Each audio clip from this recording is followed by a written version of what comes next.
warahmatullahi wabarakatuh. I am Hardiana from English Education Department 2018. In this video, I will continue the materials about how children learn language, especially learning abstract words and memory and logic in language learning. The first is learning abstract words. Learning abstract words suggests that the words are learned primarily from the linguistics input using statistical occurrences of words in language, whereas concrete words can also rely on non-linguistics, that is experiential information. The learner is not able to fully exploit the information in the linguistics input. Abstract words should be affected more than concrete ones. Abstract and concrete words can depend on experiential information, and therefore there may be no linguistics advantage. Concrete words refer to entitas dan tindakan yang dapat diamati dan dialami dengan indera kita dan bertindak pada diri kita sendiri. Sedangkan abstract words merujuk pada keadaan internal diri dan orang lain yang memicu reaksi dan embodied emotional experience. This emotional reaction dapat terjadi dari interaksi dengan pengasuh, orang tua, atau orang yang ada di sekitar anak, di mana anak tersebut akan mengasosiasikan kata yang didengar dengan emosi yang diungkapkan oleh orang yang ada di sekitarnya atau oleh anak itu sendiri, sehingga menekankan pada interaksi sosial yang komunikatif. Anak-anak mempelajari sebagian besar kata dan konsep abstrak antara usia 6 sampai dengan 10 tahun. Namun mereka mempelajari beberapa kata abstrak sebelumnya.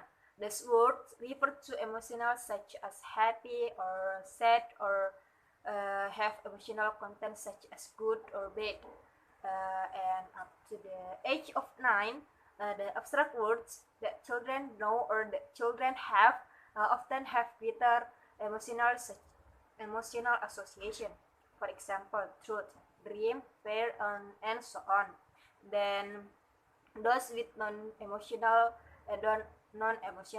association. For example, role, habit, play, and so on. Then the use of metaphors will also help children understand abstract concepts. A metaphor is a figure of speech that describes an object or action is a way that is not literally true, but can help explain an idea or make a comparison. Why? Because metaphoric language extends a child's experience of the world by exposing hidden meaning of already familiar words and phrases. The last materials is memory and logic in learned language. The first is memory. Memory adalah faculty of the brain di mana data atau informasi dikodekan, disimpan, dan diambil saat dibutuhkan. It is the retention of information over time for the purpose of influencing future action. In processing memory is divided into several parts. There are sensory memory, short-term memory, and long-term memory. The first is sensory memory. Sensory memory adalah memori yang memungkinkan kita mengingat suatu gambar informasi sensorik setelah informasi tersebut telah berlalu. Sensory memory ini merujuk pada visual, audio, dan kinestetik.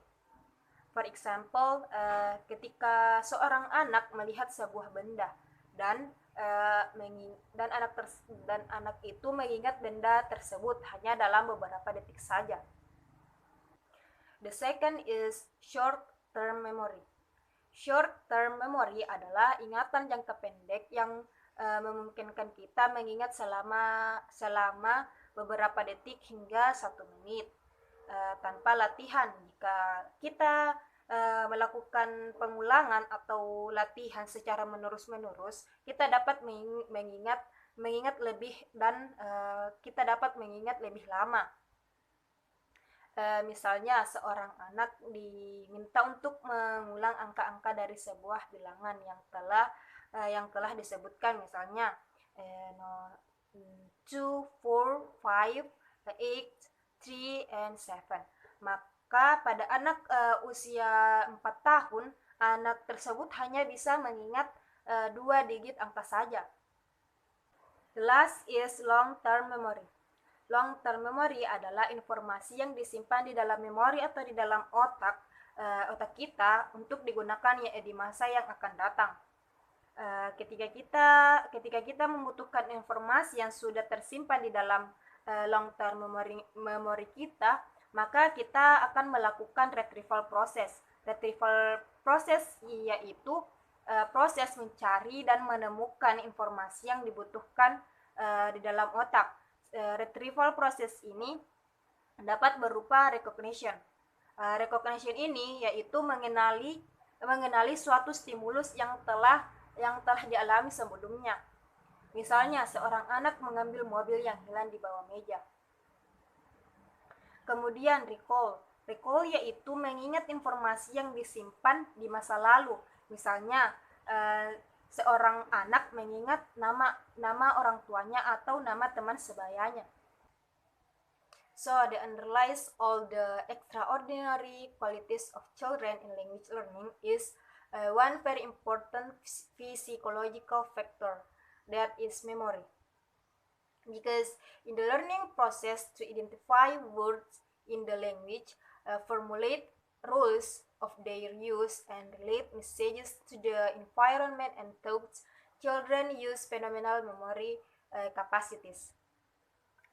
The child has to remember many specific words, phrase, and sentence, along with the context, both physical and mental, in which they occurs. This data provide the basis for structural analysis and vocabulary learning.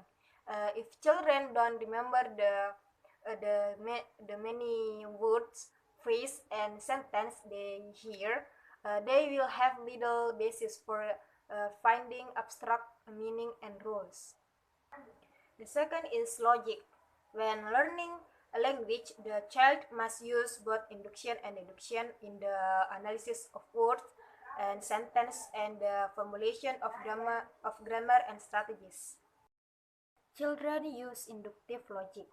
This is used even in early grammatical phase of learning basic morphemes. For example, plural. Children must scan the sentence uttered by mature speakers and then note that a suffix is added when 2 or more objects are being talked about it. It showed that the first, there is a search for characteristics in speech, and the second, these characteristics are related to object and etc. It represents that sense of the use of the inductive logic. The last is young children use deductive logic. The child's production of speech reflects a great deal of conceptualization and thinking on the part of the child. Conceptualization refers to the action or process of forming a concept or idea of something, or this reflects a great deal of conceptualization and thinking on the part of the child. That's all from me. Thank you very much, and wassalamualaikum warahmatullahi wabarakatuh.